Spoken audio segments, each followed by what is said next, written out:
Hey guys, so I thought I'd give you a quick update on the whole 3D printer thing here. And I guess I'm only 4 days into this and I didn't do anything yesterday, but nevertheless I thought I'd show you what some of the successes and some of the fails from the last few days here. And tell you what I think of some of the ones that failed there. So, some of the successes, I call this one a success, it's a little chest piece. The chin there is part of the model. It's a little furry around there, and the ears are kind of poorly defined, but overall I think it's pretty smooth, and it came out the way it was. The discoloration, I'm not sure what to do about that. That's gunk, basically some of the plastic that gets smeared on the nozzle that eventually comes off into the print. Obviously with a white model it's going to show up a lot more, but yeah, it's kind of a bit of a annoyance, I'll say. Printed a bunch of knobs and buttons, and any of this small stuff seems to be turning out pretty well here. This turned out pretty well, but these are limit switch holders, and I printed those before that, and I learned an important lesson about warping, and that is that with solid infill it really pulls and makes it warp really badly. This actually isn't that bad. That print completed, that print completed, and they're usable still, and I've actually used a couple of them on here already. Like there's the X one, the Y one is behind and underneath the bed. That one actually turned out fine because I did that one at a time. Z-axis end stop. After I learned that lesson, printed out well. This actually was a Z-axis end stop, and that has about 25% infill on it, and it had no warpage at all that I can see. And this one I printed after that, and this is an adjustable Z end stop. So, some successes, some fails. Here's a whole bunch of the end stops that popped off barely, before I even got started almost. So those didn't turn out too great, but eventually I did get something usable. The next thing I tried to do is I tried to print, and that's what I'm printing again right now, is I tried to print one of these front panels for the graphical controller. And that one popped off pretty quickly, and I'm not 100% sure what happened here, but in reading some recommendations, 25% infill on something this big, they weren't recommending against it. One guy was saying you should never go over 20% unless it's something structural, and this is obviously not. So this one I'm printing at about 10% infill. Now, I already tried that one once, and I got a complete print out of it, which is this. And you look at the back side of it here, this edge, it actually looks pretty good and it sits flat. But, you're going to notice right away that it warped pretty badly when I was printing it. And oddly enough, this side was much better than that side, obviously. And I think some of that was uneven cooling was part of it, and you can see some more of that discoloration in there. But what I'm doing different with this version of it is when I printed this one, I printed it with 3 layers on the perimeter. And with 3 layers, I think when it calculates the perimeter, and the perimeter, I guess, is thought of as, like anything as you see from the, upside of the print, so anything on the outside. Bear with me if that's not 100% right, but that's the way I see it, and it seems to be the way it works.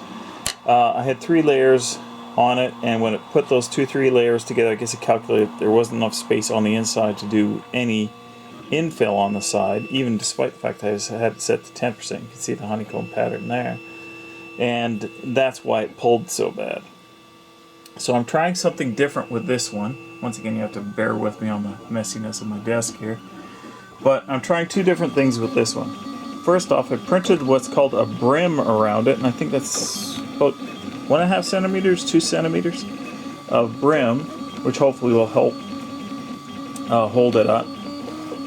Or hold it down, I should say. Sorry about that. I had to do a little skip there because I had a cough break. But anyways, I changed the perimeter settings down to 2 layers, which was what one guy recommended. And I noticed at that point when I was looking at my drawing here, I don't want to mess with the program because I don't know what effect it has on the print, but I can see in the side walls that I was getting infill in there. So I'm hoping that less infill, the brim, and running it a little bit hotter. No, actually, the only thing that I changed was I changed it so that the infill was going to be there and that the brim was going to be there. I didn't actually want to change the temperature settings because I only wanted to change one thing at a time. In any case, hopefully that'll keep it from warping. We'll see how it goes, and I'll show you the result at the end. It's going to take about another 2.5 hours to print this case. This one was almost usable. The printed circuit board fit in there, but it didn't match up to the mounting holes. So I could have hot glued it in there, I guess, but I figured I'd rather just try and make a new one. So we'll see how this goes, and I'll show you the result. I think my print head is still a little bit too close to the bed because I noticed that there was still a little bit of mushing. The adjustable Z-axis end stop actually will help that a lot better because now I can change it here and not have to kind of try and fudge it, and maybe get a little bit more consistent results. Anyways, guys, 6.5 minutes. That'll be it. Other than I'll show you the end result. If it succeeds. Well, if it fails too. So there's the completed piece, and it is slightly distorted, but it is obviously nowhere near as bad as this piece. Like you can see the curve on the corners here. This one, I don't know. I won't know until I pull it up, and I want to wait until it cooled off before I pulled it up. But you can see in the corners where the brim is, you can see an air bubble in there, around there, but it looks like it didn't do too bad. That was only one layer of brim. I'm not sure if you get an option of 2 layers or not. I know you get an option of distance away from the model. And you can see that corner pulled up a bit, and I know that one pulled up probably the worst. But obviously it's nowhere near as bad as this one was. You can see the curvature in the layers as they were laid out. After a while you can see that it's stabilized. I'd say, looking at it right about this level up, it's stabilized and stopped shrinking. I guess there was enough material that couldn't pull it anymore. But nonetheless, that one looks good. I'm just going to wait for my temperatures to cool off, and then we'll pop it off and have a real good look at it. Well, that was interesting what just happened. A few minutes ago, I had my back turned to this thing, and I heard a big crack. And what had happened was that brim, all the way around this top part, popped loose of the glass. That was right around when it hit about, when it was cooled, the bed had cooled off to about 54 degrees Celsius. Then a minute or two later, when it hit about 50 Celsius, this part all popped. So that reminded me of what made this go wrong, this thin piece go wrong. This piece, I was running the bed at about 50 degrees Celsius. So it popped off pretty quickly, obviously. So some of it might have been the higher infill density, but I think a lot of it was the bed was not hot enough. I was running this bed at about 70 Celsius, and I've seen some people recommend that you run 80 to 100 Celsius as your hotbed temperature for ABS. But 70, 80 seemed to work. I think I had it set to 80, but yeah. Oh yeah, look at that. So it's completely popped loose here. So, oops, I thought I burned myself, but no, it's not that hot. It's only about 40 now, so that's not too bad. So that looks actually pretty good. No, like you can't really see because of this brim, but no really noticeable warpage. So what I'm going to do is I'm going to pause you guys for a second, peel this brim off, and try and put that controller in here and see how well it fits. A little bit of strings here, but that's because of the way that Slicer renders the images. It seems to like to drag across blank spots on the first layer, so it makes a couple of little strings there. Otherwise it wasn't too bad. There's a lot of those burn marks in there, which is a little annoying, but the face looks pretty clean. So I'm going to say I'm very happy with that. You know, I have no complaints about this. So let me pull the brim off, and then we'll have a good look at this, and then I'll let you guys go. So I figured I'd get fairly close up. Now, one thing with that brim is it doesn't come off, it doesn't break cleanly off. I broke it off and I ended up trimming it with scissors, and it left a little bit, so I'll have to go and hit that with a bit of sandpaper, but I don't figure that's a big deal. But all in all, it looks pretty flat. There's a slight curvature on it, I would say, looking at it from the camera.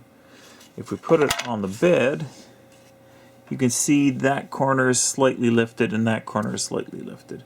So it's not perfect, but I think it's definitely usable, you know, far better than the other piece there.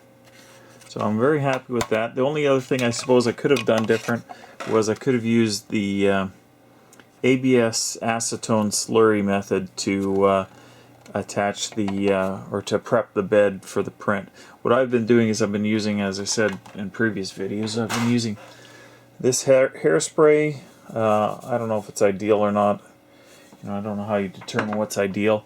And what I've been doing is I've just sprayed it on, and then I give it a light sand with some 320, and then I'll spray another coat on before the next time I do a print. One guy said as you spray more layers of the hairspray on, it actually works better and better. But I find that it looks like it kind of flakes off. It's almost like it's working like a clear coat, and it flakes off in places on here. So it's not quite perfect, but it does work, and you can actually see that. You might be able to see if I hit this at exactly the right angle. You'll see some shiny spots on there where that, you know, clear coat like stuff right in here, and you can see it right in here, has peeled off. So I don't think it's a bad thing, but it does kind of mess things up a little bit. And I still think I have to fix my bottom layer height a bit, because you can see that kind of filled in, and that's all in the first layer. All the subsequent layers look pretty good on the back side of that one. So stop, put this thing in here, this thing in here, and see how it looks. There you go. Looks like it fits very well in the case. Not exactly great alignment, and I don't think that's anything related to my printing, because that button lines up, the speaker lines up, or beeper lines up, but that one doesn't really line up, and the and the trim, or the rotary encoder doesn't match up. And on top of that, I thought that the reason why these holes didn't match on the back of this one was because it had pulled so badly. That's probably part of it, but this one definitely hasn't pulled, you know, anywhere near to that level. You can see a little bit of warpage, but the holes are, you can't probably see it very well with the camera, but they're all way off, even on this edge, which, you know, is also showing minimal warpage. So I'm going to say that probably this dude's design for this faceplate wasn't 100% accurate. I'm still going to use it. I'll just do like what I said before. I'll just hot glue the corners in and use it that way. I'll enlarge these holes in the front so that they work for the buttons and the rotary encoder knob, and print the back panel that he did, and call it good enough. You know, like, I don't want to fart around too much on one little thing when I got a whole bunch of other things that I want to try and print. Anyways, guys, thanks for watching. I think this video ended up being really, really long, and that was not my intention. So I will let you go and just say that this is just my experiences with 3D printing, you know, only a few days into the whole process. So your mileage may vary. Later, guys.